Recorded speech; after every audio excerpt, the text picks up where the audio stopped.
Hello YouTube, this is LoganFilmStudios with LEGO Transformers Cliffjumper.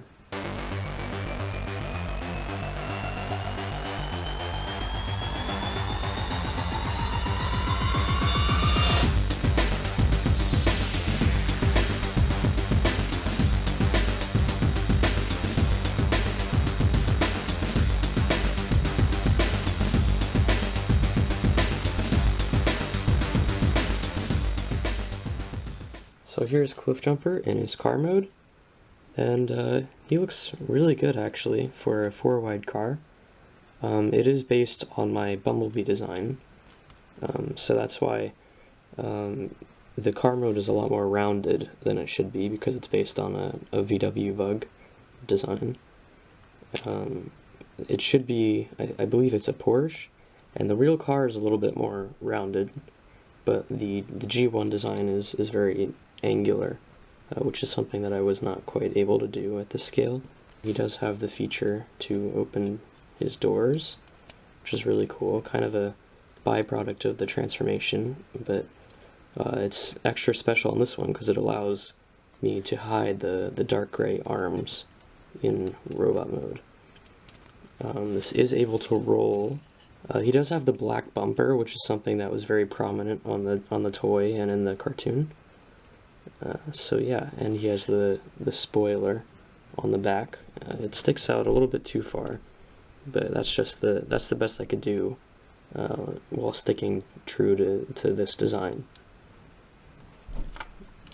Here's what it looks like underneath. There's not really any kibble or anything. It looks fairly solid, and that's because it is. It's very durable car. It's very solid because everything tabs in, so it's very nice.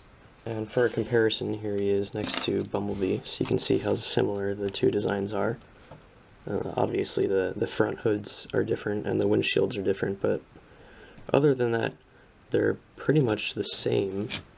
And Cliffjumper's got the spoiler, which just clips on with using these droid arms. Yeah, not that much different between the two. So yeah, they look really nice together. Cliffjumper's transformation is the same as Bumblebee's for the most part, other than this one small bit that deals with the spoiler. So let's get right to it. First we're gonna untab this whole section and basically open the whole thing up. Then we're going to wiggle out these ball joints on these maxi-fig hands here and fold up the feet.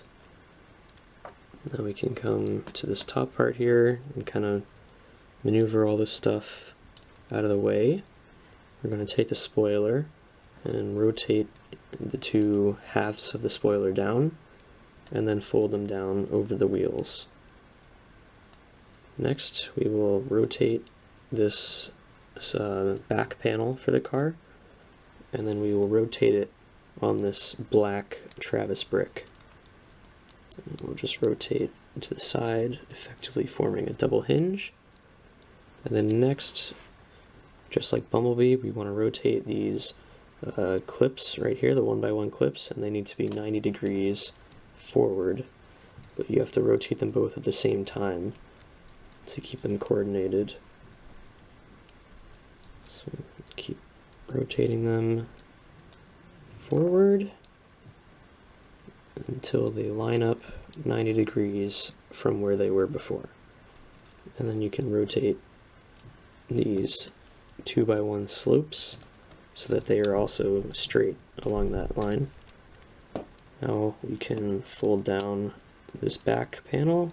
The arms will untab from the bottom of the windshield, and they will fold down and then rotate out like this. Okay, next we can take this whole body and fold it down, and then the bottom of the windshield, this 1x2 plate right here, will tab into this jumper plate right here, and that will keep the whole body connected together. Now we just have to rotate the arms forward. We will rotate them on these robot hands and slide the robot hands out a little bit. Do the same thing on the other side, like that. Then open the doors so that we can rotate out the hands and then close the doors back. And do the same thing on the other side. Open the door, rotate out the hand, and make sure it's flush, and then close the door again. And now, last but not least, we will rotate up the head to get it into position. So here's Cliffjumper in his robot mode. As you can see, it's very similar to what my Bumblebee design looks like. There's only some changes in the feet here and in the windshield on the bottom of the chest, just because of the difference in car mode. You can see on the back here, he also has these spoiler pieces that just hang off the back. They don't look too bad. They actually help to kind of hide the wheel a little bit. So yeah, his backpack is not too bad, just like Bumblebee. It's just a little bit of extra kibble with the spoiler, but it's not too bad. Another really cool thing about this is that his arms are pretty much entirely gray, and his shoulders are black, which is really hard to do for a car mode that is entirely red, but that is accurate to the cartoon. His arms are actually supposed to be dark gray, and that is why I designed both Cliffjumper and Bumblebee with the arms with like the panels on the side. Specifically for Cliffjumper, this allows the gray arms to be hidden in the red robot mode. And it also has the cool opening door feature that you saw earlier. For size comparison, here is Cliffjumper next to my Bumblebee design. You're not going to be seeing this Bumblebee design again because I am currently working on an update for this design, but I decided to keep it around just for this video so you could see how similar they look. Yeah, they look really cool together. I really like how they're basically the same base design. They just have some small differences. But yeah, they look really nice together. And then here is what they look like next to Optimus Prime. Optimus Prime has recently gone through an update, and I will be showing a video of that soon, so I won't show the whole thing right now. But yeah, that's why the proportions in robot mode for both Bumblebee and Cliffjumper are a little bit wonky, so that they could remain in scale with Optimus Prime. Cliffjumper's articulation is exactly the same as Bumblebee. He has this very slight up and down. The shoulders can go forward and back 360 degrees. They can go in and out on this joint.